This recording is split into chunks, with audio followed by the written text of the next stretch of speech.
Okay. Everybody hears me? Yeah, okay. Okay, we have a minion.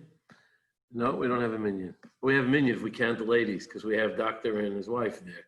And I don't know who else is with their wife, so I'm not sure. I can't see Janine if she's on the side or not. But we have, if we count, for this, we have a minion. Okay. So, and of course, we have more than a minion because we have Uri, the Mets, and gang. Okay, just a short thought, come back to something I spoke about. Over the years, the theme developing, it's always developing. But, this week we talk about Berachos Kainim. Berachos Kainim, it's a special blessing that's entrusted. Seemingly, that bracha is given to the Kainim to convey, and then entrusted to bless the Jewish people. But it always struck me, and I always wondered about, why is it that we, as parents, give that bracha to our children also? Of course, we say Yisimcha Elokim, of course, but then we say Varech Hashem, and we sort of borrow the Kain's bracha. I'm not sure if others other than parents and Kainim use that bracha, right? It seems that way. Varech Hashem, we don't wish each other the bracha. It's only of Kainim to Klal Yisrael, and parents to their children. I'm not sure I have the total answer to it, but I was thinking about it. I throw the question out to the crowd. I mean, why? Why do we use that bracha specifically?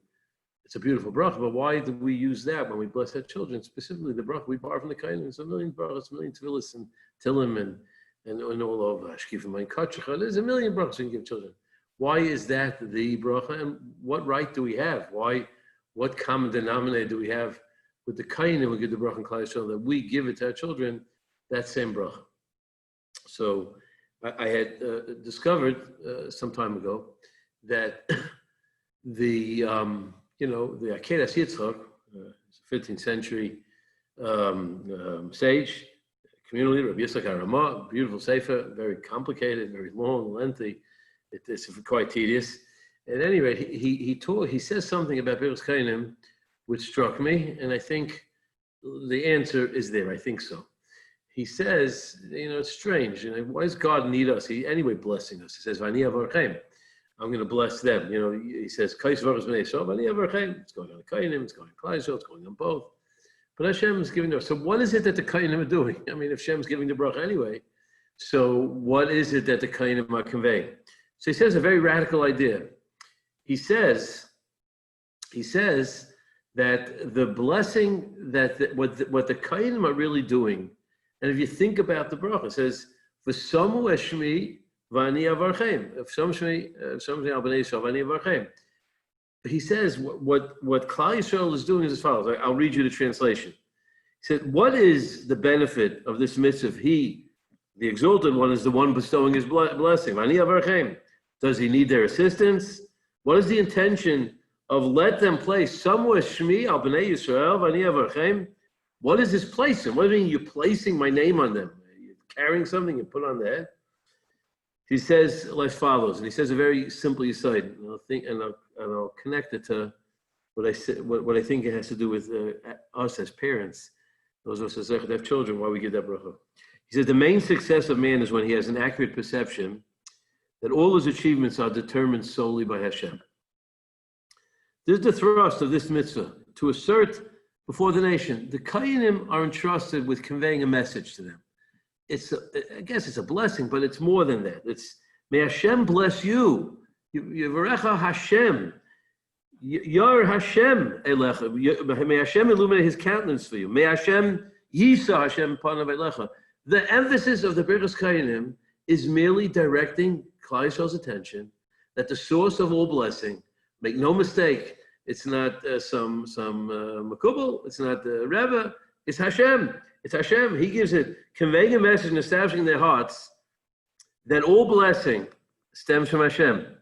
This then is the understanding of the notion to place my name, to implant this awareness that everything is my name. As to the actual blessing, Hashem says, I will bless them. A revolutionary idea. The only thing, the Kainim have a bracha. They can, but what they are really doing, they're a conduit, in a sense, for Hashem's bracha by conveying to the people and getting the message across. Don't be deluded that it's anything but Hashem. And Hashem gives you everything. And when you reduce, the more you reduce your sense of self and sense of self-determination, and the person realizes it's all Hashem, then they become recipients of the bracha that Hashem gives them. So it's not so much the bracha, at least going to the Akedah Yitzchak, it's not so much the bracha that's the objective of this mitzvah, it's the message that Hashem is the ultimate provider for all success. And He's the one who wants our welfare. He's the one who turns His face to us. He is the one who is blessing us, embracing us, and is there behind us in everything we do. And this answers another question, because, there's a famous question. We say, who is that? we say, Baruch atah Hashem Elokeinu melech haolam asher kedishat the Kainim say asher kedishat tzvanu levaros ha'Yisrael b'yavo. There's a famous question. Where does it say that the Kainim have to love the Jews? It just says Kainim Baruch b'nei Yisrael. There's a lot of truths and spoke about different answers there. But there's a famous guy, he was Michael Shalom Winkler, and he was a Rav in Copenhagen, and then in Yerushalayim, a great guy. And he says something, and I saw it also in the Siddur of Chaim Kanievsky. He says it, like a little blurb in a Siddur. There's a Siddur with his commentary, and he writes this. He says it's not going on the Kainim. They don't have to love. The bracha means, Baruch atah Hashem Elokeinu melech haolam asher kedishat tzvanu levaros ha'Yisrael b'yavo. Hashem told us to convey this message to the Jewish people, b'ahava. The message, the ahava is going on Hashem. It's Hashem's love for the people that is being conveyed. The b'ahava is not, I told you and commanded you to b'ahava. God is the one who commanded us to bless you, b'ahava, out of His deep love for the Jewish people. And when people realize that, it changes your whole perspective. It's not some distant, source of blessing. It's the awareness that Hashem is the ultimate provider. And when we connect to that idea, then the blessing, Hashem in His love, is boundless and provides blessing for all. And I think maybe that's why when it comes to children, why do we dafka say this bracha? It's not as much perhaps for the children to understand it, but maybe for the parent, because the parent sometimes has a sense of, I have, look, I brought children to the world. This is my, I always point out, we refer to, children, the pride we have in our children. It's the same word we use when an animal, describes the pride, his pride of animals.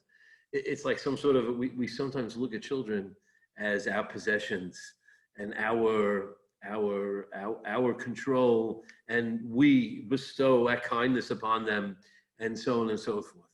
But really, when we're conveying a bracha of Yerech Hashem, what we're really asserting before our children is they should realize, that we realize that we were gifted with a Hashem gave us a deposit to take care of. He gave us a pikonon to take care of. It's not my right. A child is not my right. It's not my object that I own. Our children are not objects we own. They were diamonds that were given to us to polish and cut and shape and do it delicately, because this is what Hashem gave us. And He wants us to show what He did. He wants us to convey His love to them and be that conduit of their image of who we are is really an image of Hashem. And that's really what the Chinuch says, and says the whole mitzvah kibbut avim. This also came to me. I was looking at the pamphlet.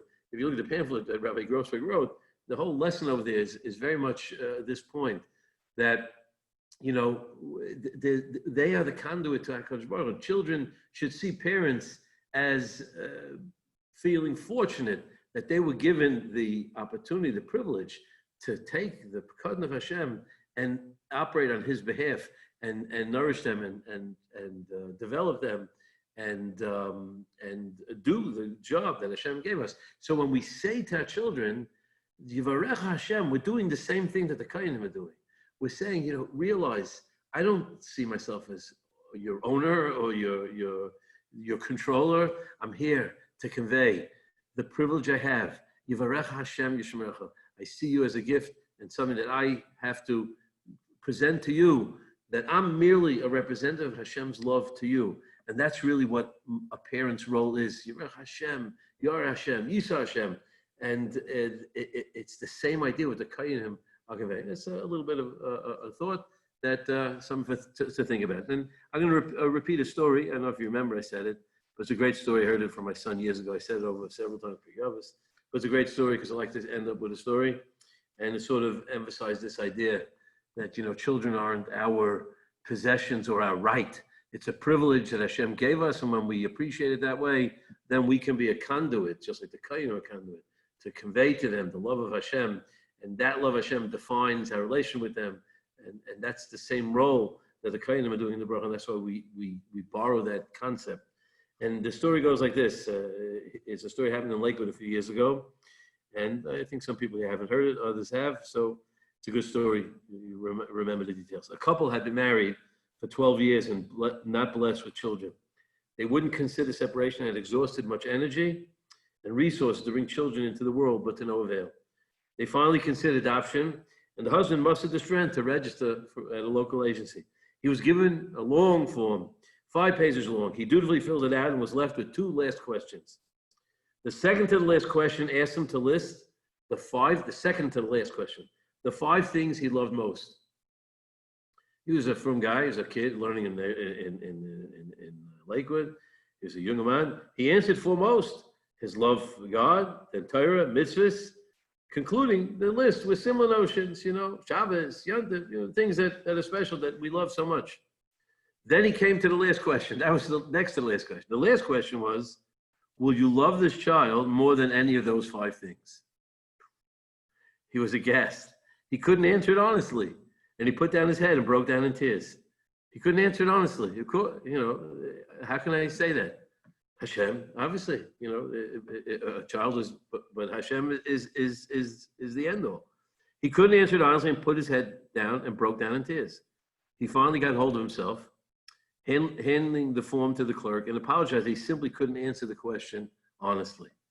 He came home and reported dejectedly to his wife that he blew it and they were ineligible to receive a child. 11 months later, true story, 11 months later, the name of the person who said the story is mentioned here. 11 months later, they were blessed with their twin boys. Twin boys, obviously they were. The moral of the story is, how do you see children? It's not shot that Hashem's love is greater than love for children. Whatever a love for Hashem is what defines our love for our children. In other words, the context of what we have to do for our children, how we have to approach it, is all within the greater love of Hashem that has for us, gives us a gift to raise to tend to his pikadon and to do a good job, not feel entitled, not feel that we have some sort of a power over our children. Of course, we have to exert authority. It doesn't mean, we certainly have to be authoritative, but in the sense of carrying out the Ratzon Hashem, to see the children. So when they see us in that, if they see us in that attitude towards them, inevitably they will feel that way towards us and ultimately to Hashem, and we can be the conduit for the bracha, just like the Kohanim for the rest of Klal Yisrael. With that, I will leave you. This is the thought for today, and Hashem, we'll continue.